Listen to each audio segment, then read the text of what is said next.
Hey guys, it's Brandon, aka B.Rich Beauty, aka your beauty best friend. Happy Wednesday, y'all! Vanessa Bryan doesn't have to go under psych eval. Caitlyn Jenner's on Australian Big Brother VIP, and she got some things to say. And Dorit for Real Housewives of Beverly Hills was robbed, y'all. We're talking about that and a lot more. You know what to do. Grab your tea, grab your beverage. Let go!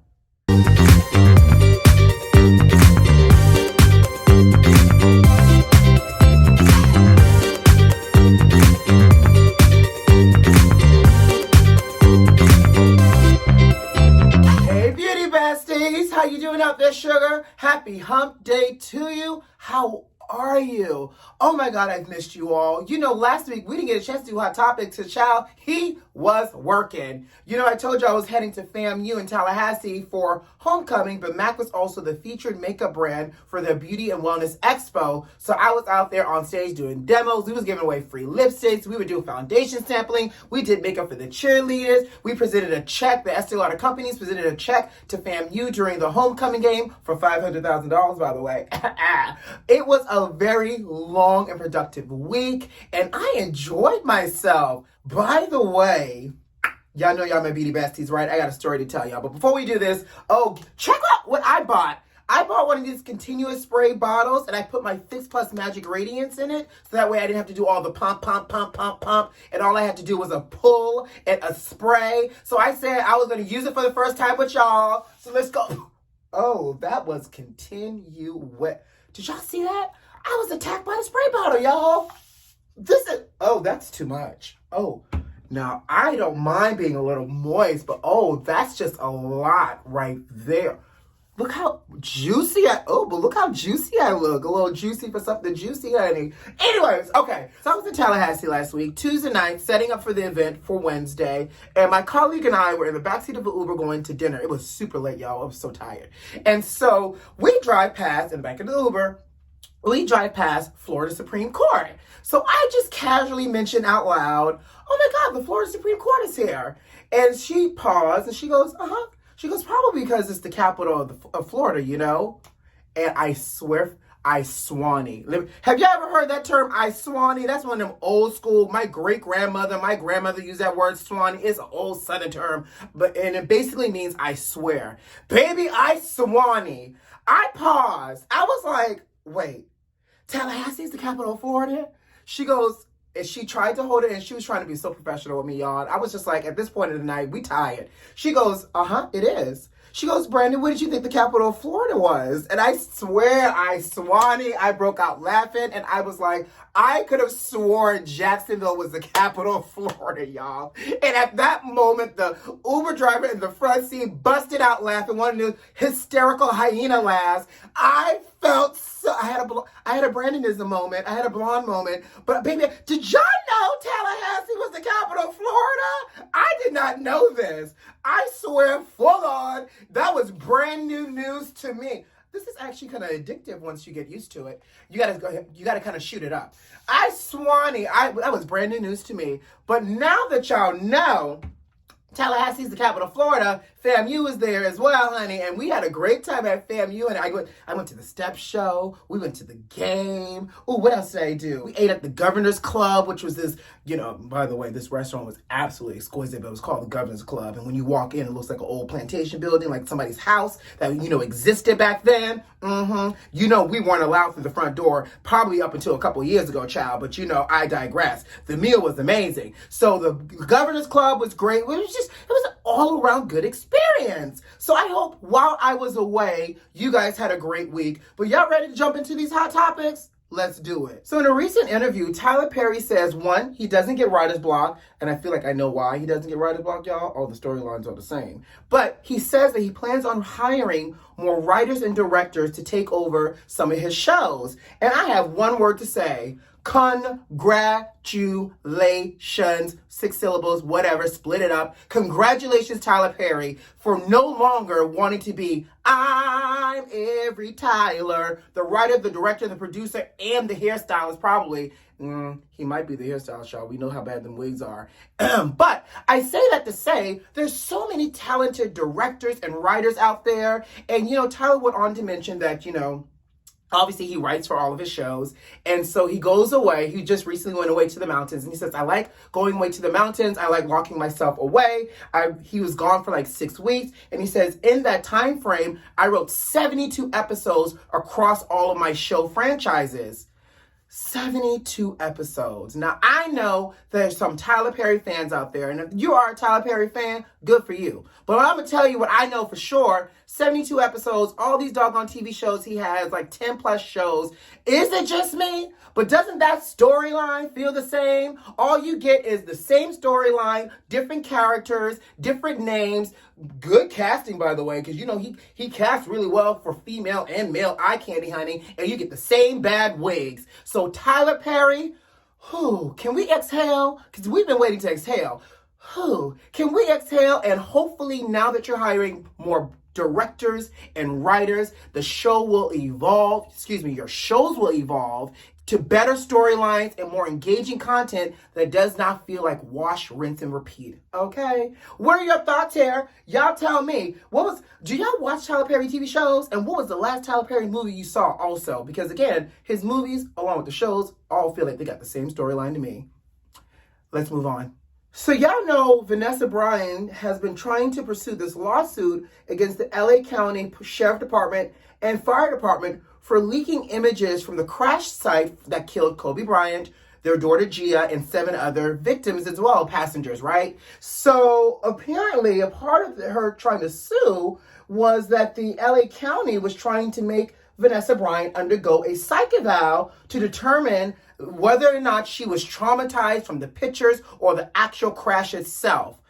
Ain't that some ish? Well, a judge thankfully had some common sense and said that making her go under a medical psych eval was untimely and unnecessary. Here's my thing about this.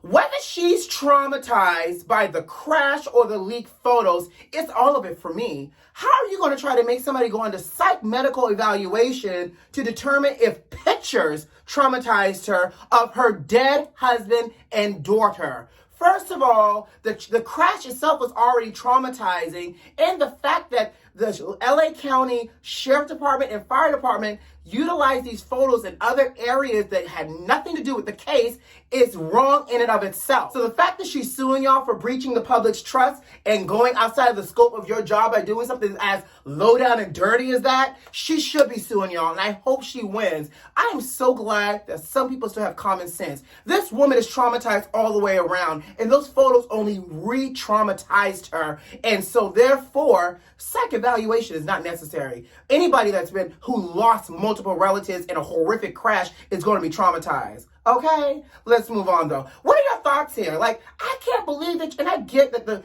everybody has to try to protect their own side, but really, a whole psych evaluation? Get up out of here. Y'all, so y'all know Real Housewives of Beverly Hills just started filming the new season. And I'm sure you guys have heard, because this happened while, I was in Tallahassee last week, that last Wednesday, Dorit from Real Housewives of Beverly Hills home was robbed, and it had a home invasion and everything else. Let's talk about it. So what we do know is 3 male burglars put a ladder up to the wall of her home, climbed the ladder in the middle of the night, child, went in through the children's classroom sliding glass door, broke that because it's all glass, then went to Dorit's bedroom, woke her up, and Dorit was pleading to them not to kill her because she was a mother. And one of the robbers said, kill her. And again, she said she pleaded, saying that, again, I'm a mother, please don't kill me. And they invaded her home, ransacked her home for 20 minutes, stole all of her jewelry and her purses. Okay, so let's talk about it. So first of all, thank God Dorit's okay. Second of all, thank God Dorit and the children are okay. Third of all, that's some scary-ish, y'all. And fourth of all, and y'all know I'm a makeup artist, not a mathematician. If y'all keeping count, I think this is 4.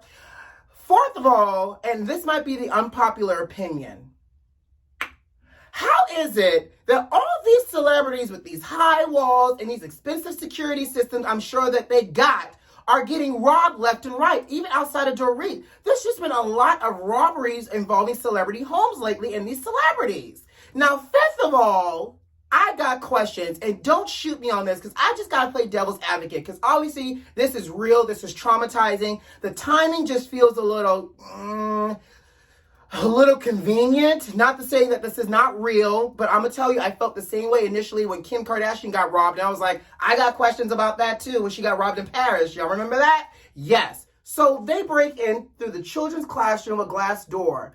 Did the alarm on the house not go off? Did you not hear that, Dorit? Second of all, they went straight to Dorit's bedroom. How they know I've never been inside of Dorit's home, and obviously we see inside of Dorit's home, but I don't know if I come into the children's classroom, if I go left versus right. How they know to go all the way to Dorit's room first in order to, wake her up and hold her at gunpoint? Because they held her at gunpoint. Again, very, very scary. The report says PK wasn't home because he was in London. And so, they ransacked the house, stole her jewelry, all her handbags, and then they left. And thankfully, Dorit and the children were okay. Now, if y'all recall correctly, Dorit didn't really have a strong storyline last season. And then on top of that, she screamed at Garcelle, that scream that was heard around the reality TV world. And now this has happened. And now they started shooting again and they started filming. And now this is going to be Dorit's storyline for the rest of this season because she's traumatized. People are now not going to pay much attention to how she treated Garcelle and so forth and so on. And obviously PK flew home to be with his family. I feel like an a-hole for thinking this way because it just is convenient timing, and God knows this was real for her and this was a real experience, and I hope this is not like a real experience and then we find out 5, 6, 8 months from now this was all staged and she hired somebody to do all this. But it's scary, but is it also just not?